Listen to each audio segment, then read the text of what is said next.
Good luck! Yan ang mensahe ng palasyo matapos i-anunsyo ni Vice President Sara Duterte ang kanyang 2028 presidential bid. May report si Kenneth Pasyente. Sabi niya po ay good luck. Iyan ang naging mensahe ni Pangulong Ferdinand R. Marcos Jr. sa naging anunsyo ni Vice President Sara Duterte na tatakbo ito sa pagkapangulo sa 2028. Walang anumang nararamdaman ng palasyo sa naging anunsyo ng bise. Sa halip, ipinauubayan na nito sa taong bayan ang pagkilati sa mga tatakbo sa 2028 national elections. Wala po nararamdaman ng palasyo patungkol dyan. Depende na po sa tao kung paano nilang susuriin ang mga kandidato. Isipin po nila ang kandidato at magiging leader ay dapat na makabayan. Dapat interes ng bayan ang sinusulong at maging cautious tayo, maging mapanuri kung isang Manchurian candidate ba ang maiboboto nyo.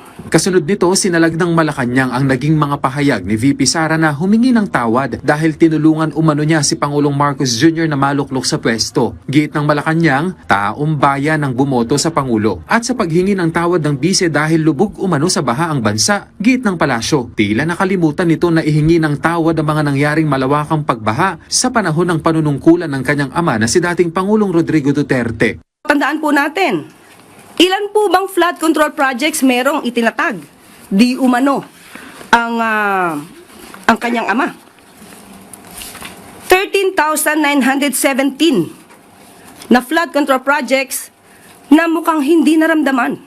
Dahil kung meron 13,917 flood control projects, dapat naramdaman natin at medyo humupa ang pagbaha sa Pilipinas. Huwag niya rin pong kalimutan. Ito, akin pong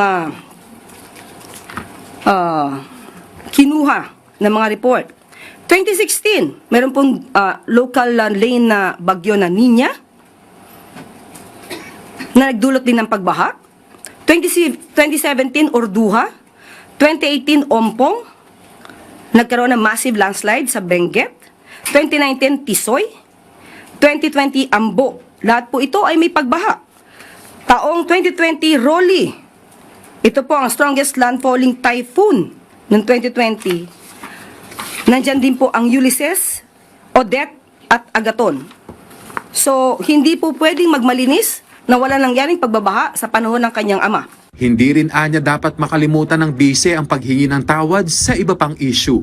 Una po, mas dapat niyang inunang humingi ng tawad sa taong bayan, lalong-lalo na sa mga biktima ng EJK.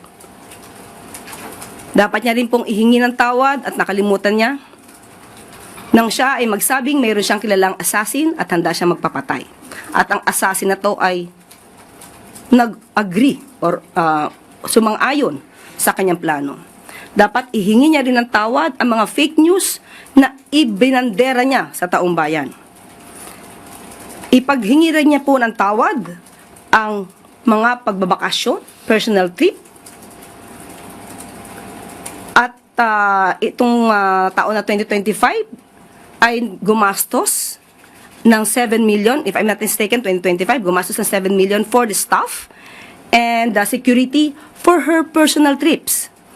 Dapat po rin niyang ihingi ng tawad nang tinanggap niya ang pagiging secretary ng DepEd kahit inamin niya na wala siyang kaalam-alam sa pagiging secretary ng DepEd.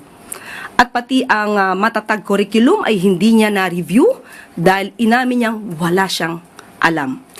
Malaking kasalanan po yan sa taong bayan. At dapat din po niyang ihingi ng tawad ang puro paninira. Instead na siya ay magtrabaho at tumulong sa gobyerno. Matatandaan niyo siguro nung sinabi niyang siya ay may alam di umano na mapababa ang presyo ng bigas. Pero hindi niya gagawin dahil wala siyang balak tulungan ang Pangulo. Iyan po ay isang kasalanan sa bayan na dapat niyang ihingi ng tawad.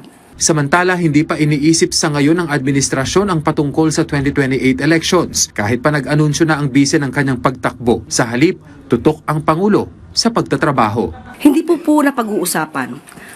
Sa ngayon, hindi pa po yan napag-uusapan. Meron nga po tayong kasabihan at ito'y nabanggit ko na. Ang pagkakaiba ng politician at ng statesman. Ang politician, ang iniisip, ang susunod na eleksyon. Ang statesman ang iniisip ang susunod na henerasyon. Kenneth Pasyente para sa Pambansang TV sa Bagong Pilipinas.